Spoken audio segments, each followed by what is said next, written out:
अमूमी तौर पे हमारे यहाँ जो मोहब्बत की शादियाँ कही जाती हैं वो ज़्यादातर नाकाम होती हैं और तलाक तक नौबत पहुँचती है। उसका सबब क्या कि कच्ची उम्र के बच्चे अपने जज्बात से फ़ैसला करते हैं और उनकी नज़र के अंदर सिर्फ़ एक दो चीज़ देखने की होती है जिससे वो फ़ैसला करते हैं। लेकिन कुहना मश्क और गरम सर्द चशीदा वालदैन इस बात को जानते हैं कि हमारी औलाद की तरजीहात क्या हैं और जो है वो इज़दवाजी ज़िंदगी कैसे खूबसूरत गुजरती है। इसलिए वो जो फ़ैसले करते हैं वो फ़ैसले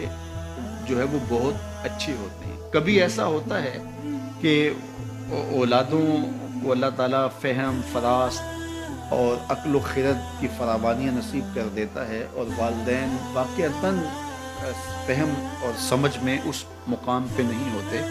तो सादतमंद औलादें उस वक्त भी अपने वालिदैन को शामिल करती हैं और उनके फ़ैसले अच्छे भी होते हैं। लेकिन अमूमी तौर पे होता है कि चाहे वो स्कूल, कॉलेज और यूनिवर्सिटी में ना भी गए हों वालिदैन, लेकिन उनके तजुर्बात अमलन जो हैं वो ज़्यादा होते हैं। इसीलिए फरमाया गया सैयद आयशा रज़ियल्लाहु तआला अन्हा से मरवी रिवायत है, अय्युमा इमरातिन नकहत बगैर इज़्न वलीहा फ़निकाहुहा बातिलुन फ़निकाहुहा बातिलुन फ़निकाहुहा बातिलुन, 3 मरतबा फरमाया। जो खातून अपने वली की इजाज़त के बगैर निकाह करती है उसका निकाह बातिल है, उसका निकाह बातिल है, उसका निकाह बातिल है। तो अमूमी तौर पे वो निकाह जो है वो नाकाम हो जाते हैं, इसलिए कि वक्ती जज्बात से वो रिश्ते जुड़ते हैं और वो ख़ास उम्र तक वो जज्बात होते हैं, लेकिन उसके बाद वो रिश्ते टूट जाते हैं। माँ बाप को पूरी तरजीहात और पूरी ज़िंदगी के सारे नशीब व फराज का इल्म होता है, वो सारी चीज़ें सोच समझ के कोई चीज़ जो है वो तय करते हैं। उसमें बाज़ कात ऐसा भी होता है कि वालिदैन बच्चों की तरजीहात देखे बगैर अपनी ख्वाहिश को मुकद्दम कर लेते हैं, तो ये चीज़ भी तनाव का सबब और तलाक की नौबत तक पहुँचा देती है। यानी बाज़ कात माँ बाप को ज़िद होती है कि मैं अपने रिश्तेदारों में ही अपने बच्चे का निकाह करना है और वो बेटी जो है उसका मिजाज नहीं जुड़ रहा हो, तो ये ख्वाहिश अच्छी है, लेकिन अगर उनकी ज़िंदगी तल्ख होगी तो अपनी ख्वाहिश को औलाद के लिए कुर्बान करना होगा। बहरहाल जो भी ज़राए हैं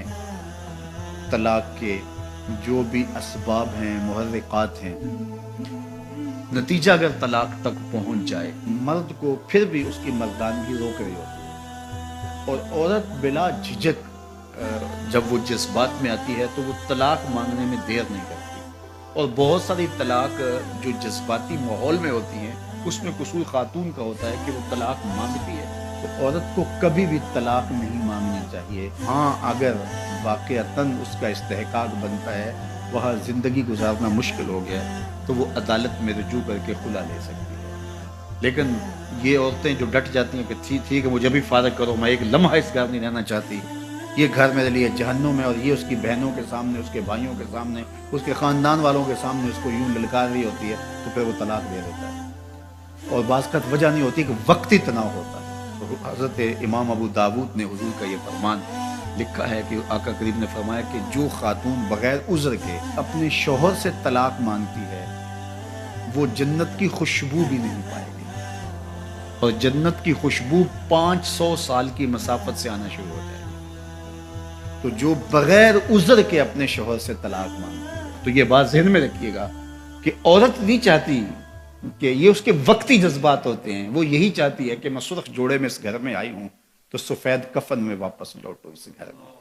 और औरत की आरज़ू होती है कि मेरा शौहर जो है वो मुझको जो है वो ख़ुद अपने हाथों से जो है वो लाहद में उतारे। मेरे हुज़ूर सल्लल्लाहु अलैहि वसल्लम ने औरत के इस जज्बात का लिहाज करते हुए एक दिन सैयदा आयशा से कहा कि आयशा, अगर तू इंतकाल कर जाए मैं तुझे खुद कफन दूँ, खुद लाहद में उतारूँ। तो हज़रत आयशा रज़ियल्लाहु ताला अन्हा की चश्माने अक़दस से आंसू आ गए कि ये अगर हो तो मेरे लिए इससे बड़ा क्या एहसास है कि मेरा शौहर मेरा खुद जनाजा पढ़े